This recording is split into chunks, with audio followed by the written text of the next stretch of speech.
Greetings everyone. Time for the next stage in this tractor's rehabilitation. We're gonna go after the head gasket. And gotta say, this is the driest this engine's ever been, or in my time. Water pump not leaking at all. Those T's, man, used to be, I guess the old ones must have been seeping. Could get a little damp around here and just even sitting, and it's staying nice and dry. So I'm really liking those. But the loader needs to come off to make things much easier. This is a Schwartz loader, and that would they made loaders for Oliver. I think this would be the equivalent of the 1730 QA. It's a quick attach. So just got to take these stands out, put them in these pockets, release this bolt here, then you kind of use the hydraulics to balance it out, get out of it, and then unhook the hydraulics and back out. It's got hooks here in the front, so it's not too tough. I'll bring you back when we're doing the magic. All right, all set up, ready to pull out. Let's see. Yeah, I might have to put a block under this side. I could move the bolt if I'd brought the right wrenches. That could make a difference in it going back in right. I'll set you up.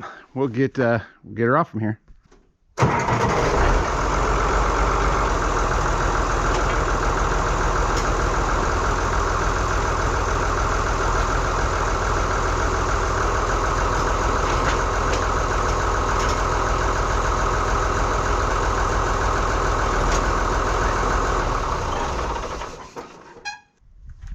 I think I'm gonna get the a pry bar so I can get these to pop out of their sockets. These are tapered, so they center up on their own. I think they've moved a skosh. It's been a long time since it's been off. Try to break that, I don't know, seal or just get things started. There, we got it pushed away. Let's see. Yeah, let's try it again.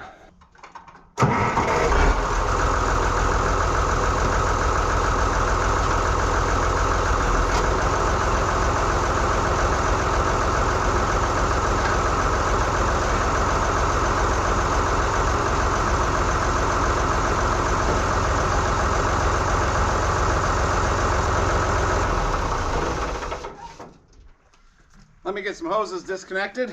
I think we can back out.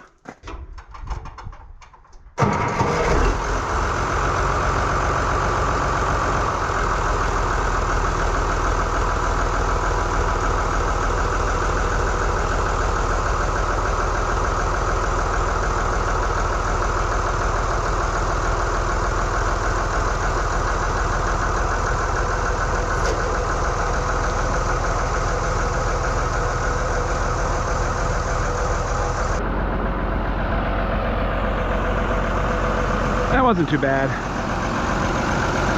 No sadness.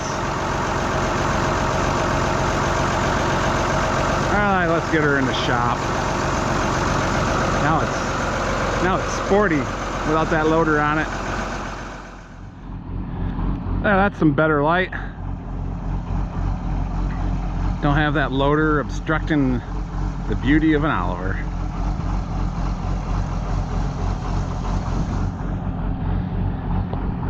Some people asked me about these. First they had For Men Who Grow, and then later on they had the Time Maker. And from what I know of it, and you know, don't put this in a history book because I'm not 100% sure, but they switched right about the time they started offering the over and under. This is a 67, so over and under was not out yet, not for the 1750s. And basically they introduced them in late 67 and really didn't put them in tractors until 68. A lot of times it's back in here. Boy, that panel could use cleaning. So I'm not sure if dealers got to put them on or if they changed their mind out where they were going to be, but I do remember that one's been there for as long as I can remember. These are original fenders, and it's an original tractor.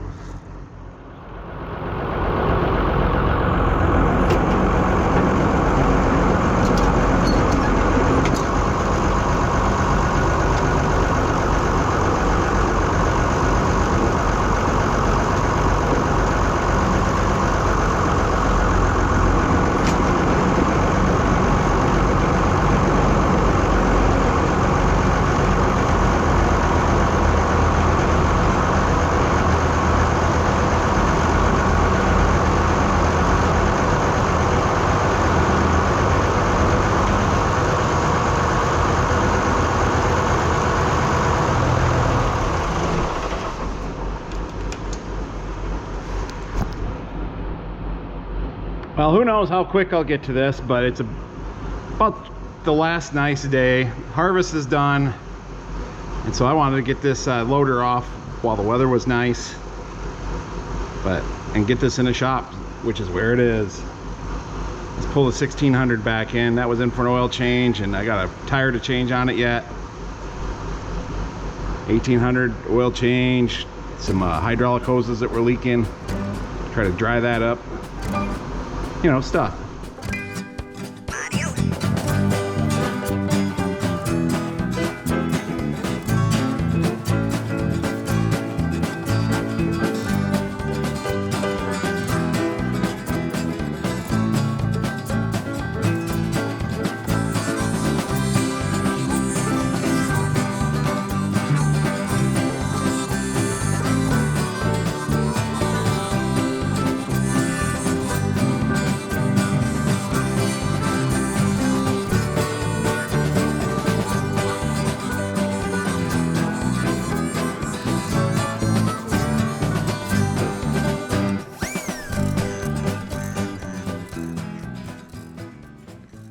Through the magic of not recording, we are almost there.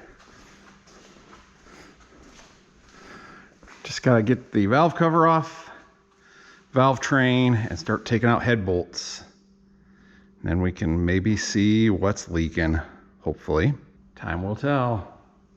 I am down to taking, let's see, I got the injectors disconnected, a lot of stuff off. We're down to taking off this valve cover. I'm not expecting any surprises under that. I shouldn't say that out loud. Got our first snow this morning of the season. It was pretty, especially since harvest is done. It's always prettier when there ain't crops in the field, except for wheat. You know, that's out there all winter. And a good cover of snow can help protect the wheat, so that's not all bad. I looked and I have I have 2 head gaskets. So I got, you know, 1 chance for failure, then I need success. But I didn't check. I'm sure I got a valve cover gasket. If not, you can get those pretty easy. Loader mounts are making for good workbench area to set stuff.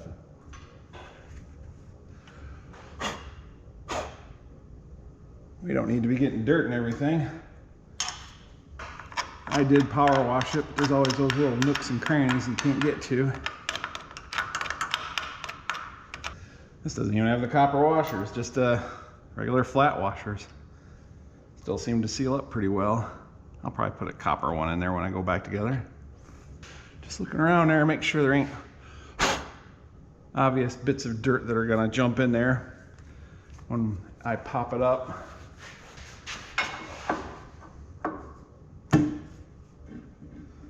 There, wasn't bad. Not too long ago, I bought myself a wireless microphone so I could get better audio quality working on this stuff. And for the life of me, I have hid it from myself.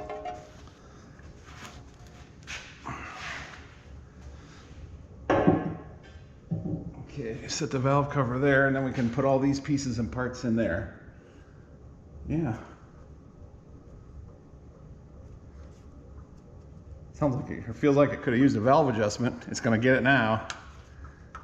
A little bit of looseness there. Nothing drastic. All right, I need a line wrench to get this oil line off from here. Then we can pull the valve train up. This looks like it's got the 5/8 bolts in it. Some of them had 9/16. One way or another, I'm going to put new head bolts in it. Get some of those ARPS bolts like I did for the 1855. Oh, the stud come loose on that one. That one started coming loose, then the nut turned. I'm pretty sure I mentioned in a previous video, but maybe some of you haven't seen that. But Dad bought this new. It's a 67. And then somewhere, I think it was around 78 or 79, he got a 2105 and he sold this. But somewhere in between those times, the engine was overhauled. It had like electrolysis damage. It was on the lower part of the sleeve bores in the block, from what I was told, and that had to be fixed. Which that wouldn't be putting compression into our cooling system, so I don't think that's the problem. But well, let's see. You know, I'm trying to work and talk at the same time, and it's taxing the old gray matter.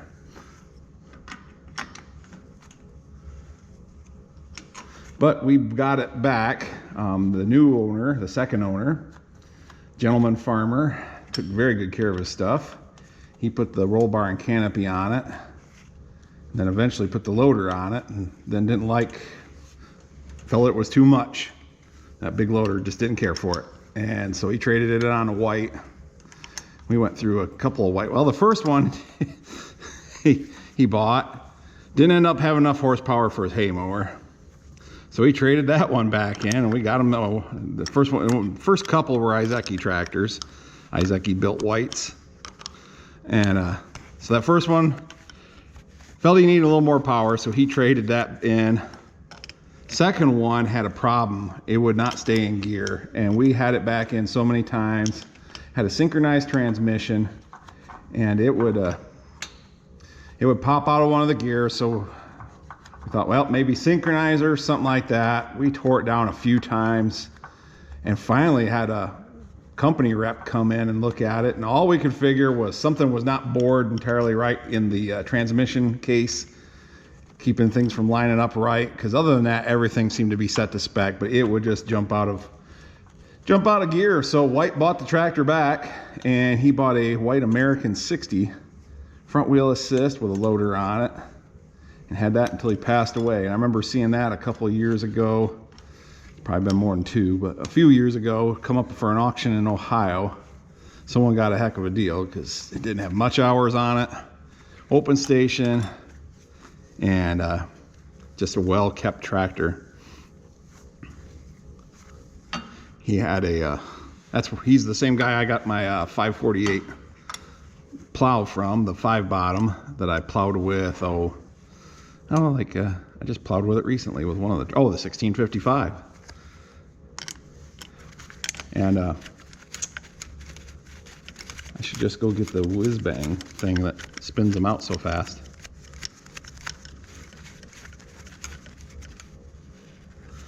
But let's see, what was I saying? I might do that.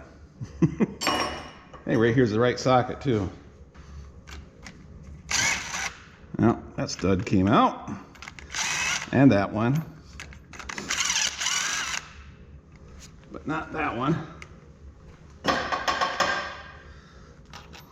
Any bets on this one? Don't need that nut dropping down there somewhere.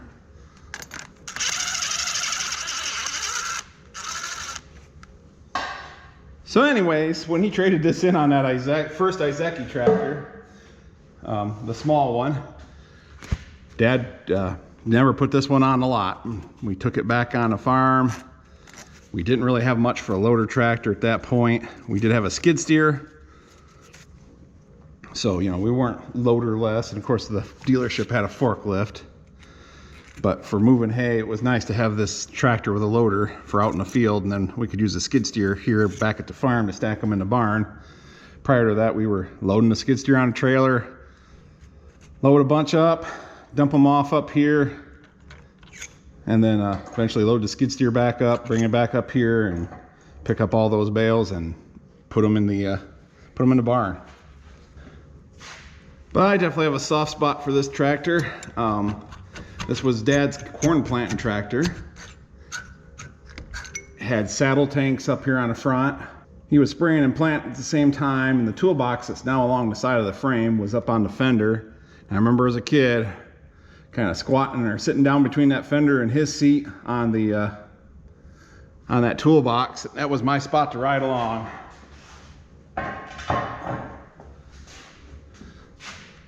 I'm sure that's probably where I learned to fall in love with the sound of a 310 diesel. got a rag over here on the intake, so I don't either A, drop something in it, or a mouse doesn't decide to take up residence in there. Let's get these out.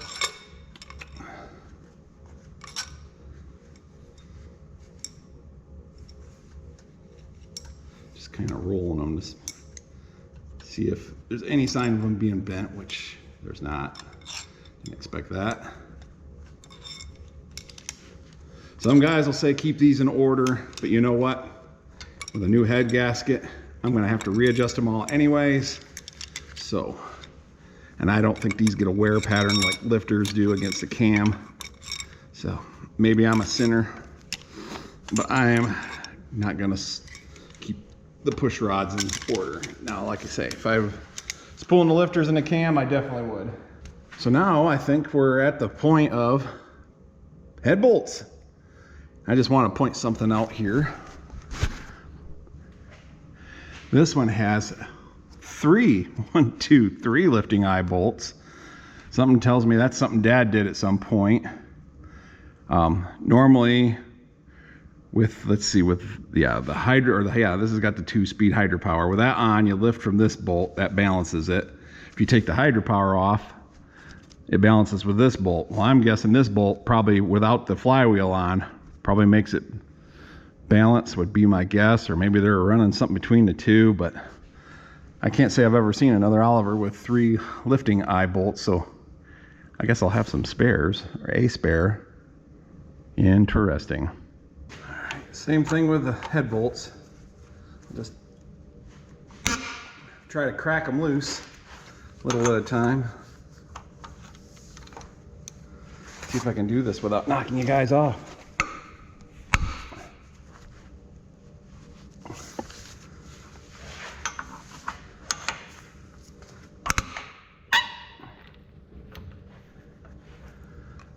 Oh, these only got the they might only be 9/16. I'm using a 13/16 socket.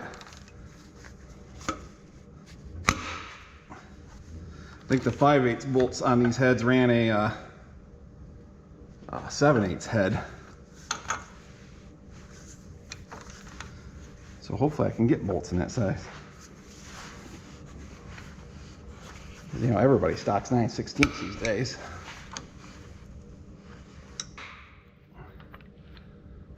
Let's get this oil bolt loosened up before all the tension is on it. And I guess I'm right here.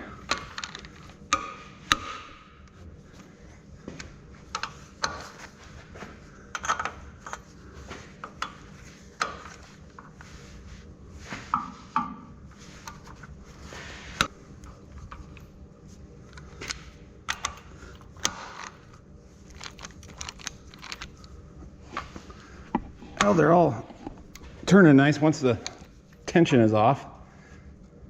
I probably should have, too late now. I should have put a torque wrench on them and see if they tightened up more, see if they had stretched over time. But that genie cannot be put back in the bottle because they are all loose now. It's amazing the things I think of, you know, after they're useful. I think I can spin them all out by hand now. Furnace is getting the chill off from in here. Words you'll never hear Ross say. So yeah, this, the other job it had when I was a kid, I remember, was running the blower when we still had cattle, filling the silo. And this is probably another job for a zippity zip, but then you can't hear me talk. And maybe you don't want to hear me talk. Yes, filling the silo, and I remember Dad would take, for most of the year, at that point we had a 7300 white combine, and it had bigger rear wheels than this had front wheels. So in the off season, Dad would swap the wheels between the 7300 and the 1750. I'm talking the steering axle wheels. But then in the fall when we were forage harvesting, Dad would take the smaller wheels and put them back on the 1750, put them on the bigger ones back on the combine, run that through harvest, After harvest, switch the bigger wheels back to the front of this. That was back when, you know, farmers were frugal. They say they are now, but now they're like, God, I don't want to have to change those tires. I'm just going to go buy another tractor. I guess I didn't have that one fully loose. Well, it won't be too long and we'll be able to hopefully get an idea what was going on under there. I probably should have pulled injectors and blown air in through their holes to see which one put bubbles into the coolant. So at least I knew which hole I had to look at. My guess is it's going to be back in here. Towards the back of the head, there are 2 coolant passages back in there that are very close to the fire ring. And so my guess is one of those, the fire ring is leaking and pushing into that coolant passage. But fortunately, it's not so bad that it sucks coolant in. I've just found no evidence of, well, look at that, I pulled it out. I found no evidence of coolant in the engine. You know, usually it gets milky. If it happens to make its way all the way to the bottom, if you pull the drain plug when you change oil, there'll be a little bit of green on the bottom because the water is heavier than the oil. So I mean, it smokes a little when it's starting up at cold, but once it's warmed up, the exhaust clears right up. And that's another thing you can watch for, is if it's burning water, if water is getting pushed into a piston area, a compression area, whatever, you'll get a lot more smoke because that water is getting burnt, it's getting turned to steam. And it's not just water, it's antifreeze, so that just kind of makes for a lot of white smoke.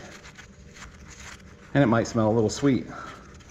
Then I gotta figure out if I left enough room. If I left enough room between here and the 1800 to get the cherry picker in. I definitely left enough room for the A-frame, but that takes more wheeling. I can bring the cherry picker on from this side. That's more head than I want to lift, especially with the manifolds on. Work smarter, not harder, stuff like that. We'll have to reuse the oil bolt back here in the right rear corner. Either that or I have to get a new bolt and drill it. And wow, that sounds like work. I should be watching around these bolts, see if there's any like signs of carbon or something. I overhauled an 1850 Perkins for a friend. He bought it at an auction. Someone had blown the head gasket on it. That didn't stop them. They kept running it. And the Perkins has studs and not head bolts. So we get all the nuts off and the head won't come off. And we're working at it. I'm like, okay, you know, did we miss a nut somewhere? Double checking. And it was somewhere right in here between like 4 and 5 or something. But the head gasket being blown, it had just pushed so much soot into there around that stud. It just took forever to get that head off because it was kind of just packed it in there and bonded them together almost forever. Okie dokie. I will rig up the cherry picker and we can see what's going on.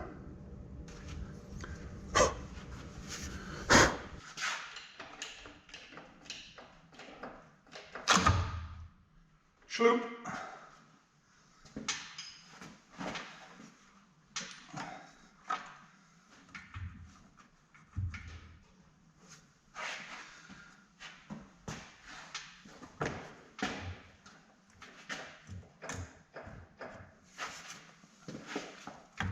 Might be hanging on some injector lines on that side. Probably help if I took this bolt all the way out. Make sure I didn't miss any others. No, nope, nope, nope. Nope, nope, nope. All right. Let's see what we can see.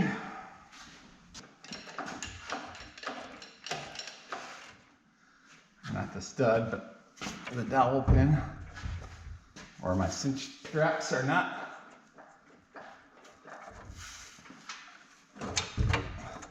balanced out quite right.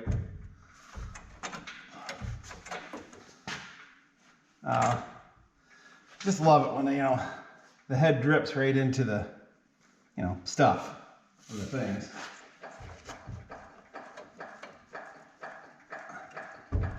Yeah, there it goes. Really? Yeah, now it's really pushing it off to the side. Guess it's just, you know, a fact of life. Make sure we're out of those injector lines. Better go on the other side. Well, I'm not seeing anything obvious right at the moment. It's not good. Let's get this out.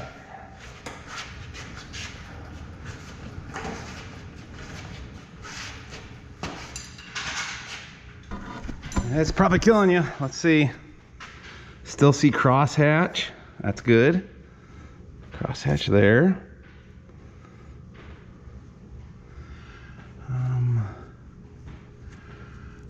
I was betting back in here. Ooh, might be right there. There's a water hole there, and a water passage there and there. But it does look kind of crusty there. Blind passage right here that still has to be sealed. And that's what dripped out of the head into the piston. And then no passages on that side until you get back here. These don't really look that bad. And then once again, these are all just push rod holes. There is a coolant passage right there.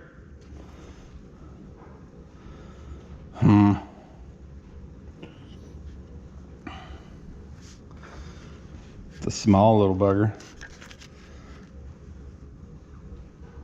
And it is kind of, I don't know. Let's pull the gasket off and see what story it has to tell. Well, before we pull it off, let's get some light under there. Well, that port right there looks pretty ugly.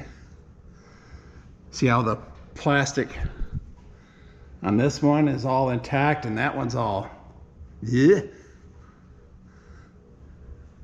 That might be our winner. And it's very close to the fire ring. Let's see. We got that blind one there, and then the small one there. Nothing terribly obvious on either of those. But, yeah, the condition of this, well, if I get the light right, this seal right here just looks pretty rough. All right, let's see how well this will. I might have to go get a spatula. Try to pull that down without, you know, destroying everything. A little carbon towards the front, not as much in the back, which that could be a sign. I think water helps break some of that carbon free. But that would mean water was getting in, and we don't want to hear that. Yeah, this one has just a little bit pushed in, but boy, this one here just, that seal is done for, and it wasn't leaking a lot. All right, let me go get a scraper. That's a oil seal because it's for a push rod. So push rod, and that's is that a head? No, that's a head bolt. That's a push rod, which is interesting. That one's copper, and the rest of them are plastic. I got it out without tearing everything up. As you can see, that one gasket, coolant gasket, is really ugly.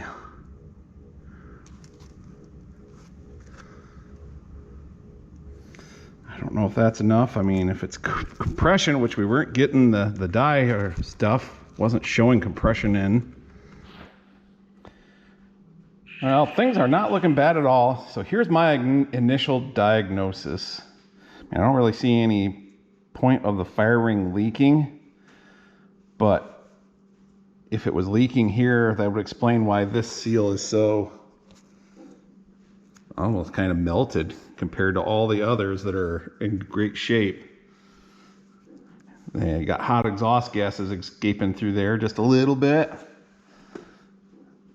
And that heat would do that. You got coolant in there that kind of is going to, you know, keep it cool, but the other side of it. Looks a little better. The block side, this is the head side, yeah. So I'm gonna clean things up, but so far I've seen nothing obvious except for that. So maybe, you know, I just caught her in the nick of time before any real damage was done. Just a slight leak. Like I said, clean things up and get the straight edge out and start checking things and see if there's any warpage. We'll kind of make a call after that. There's the 1800 in case you're wondering what that is. Well, there was a little bit of discoloration, glazing on sleeve number 5. Can't even feel it with my fingers. Can't catch it with my fingernails, so it's not much, but you can kind of, it kind of looks like there had been water in there at some point. And what I did was I cleaned it up good with brake cleaner. And then I have, from when I rebuilt the 2155, I was checking that for cracks. Oh, that's the developer. This is the penetrant. But yeah, clean her up really good. You spray the penetrant on, which is red. Let it sit for 5 minutes at least. And if there's any cracks, it soaks into them. And then after the 5 minutes, you clean it up again. And then you put that developer on, which is almost kind of like a powder, like flour almost in a way.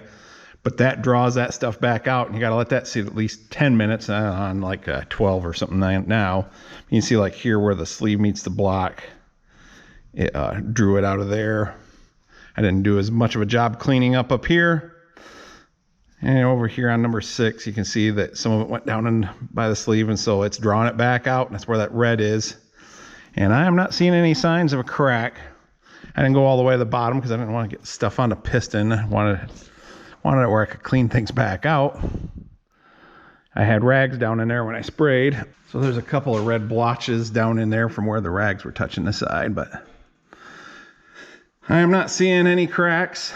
So whatever was going on in there, like I say, I can just barely see it right. Well, that's just the top of the piston or the ring travel there. Yeah, that's where so there's just a little bit of sleeve wear. They all have crosshatch in them still, really look good. It starts great, runs great. So I think we're gonna go with the idea that that one is not cracked. I have gotten the head pretty clean, and we're on the straight edge, and boy, she's true.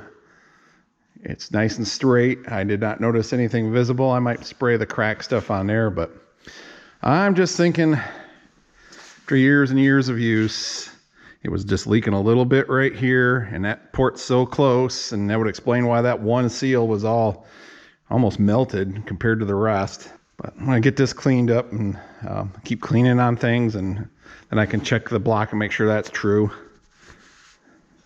We'll keep moving forward.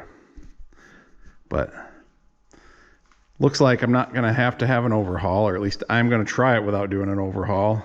I do have pistons and sleeves, but I don't want to throw them all around willy-nilly. Some of these parts are getting harder to find these days. Here's where I'm at with the project. Found that one seal that looked nasty in the head gasket. A straight edge says everything's good. I can't get my thinnest feeler gauge under there. Can barely see light through underneath it. So I think the block's good. Same with the head. I'm just not seeing anything obvious other than that head gasket seal. So we're going to go with that. I've sent the radiator in just to be, I don't know, get it checked out, flushed out. And there's a couple spots where it'd get damp when the tractor sat for a while. So I'm kind of thinking there's a couple of seepages in there. And as Gary and I talked about through email, there could be something funky going on there where it acts like a one-way valve and sucks air in until the thermostat's open, causing the problem. I've heard of crazier things, so figured it's not going to get any easier. I'll send it in, get the radiator checked out. Hopefully it doesn't need a recore. That's probably not going to be cheap. But I'm switching to head studs instead of bolts. Those should be here. Most of them will be here today. Some of them, but a couple of them are taking the slow boat. Long story short, everything's on its way. I've got 2 head gaskets on the shelf. You can still get this head gasket new from Agco. So I am willing to throw a head gasket in here, try it out, and hope for the best before I go chasing farther down and tear the whole thing down over what could possibly be just a little seal that it was obvious. No overthinking things. So that's where we're at. As always, I appreciate everybody watching, and we will see you in the next one.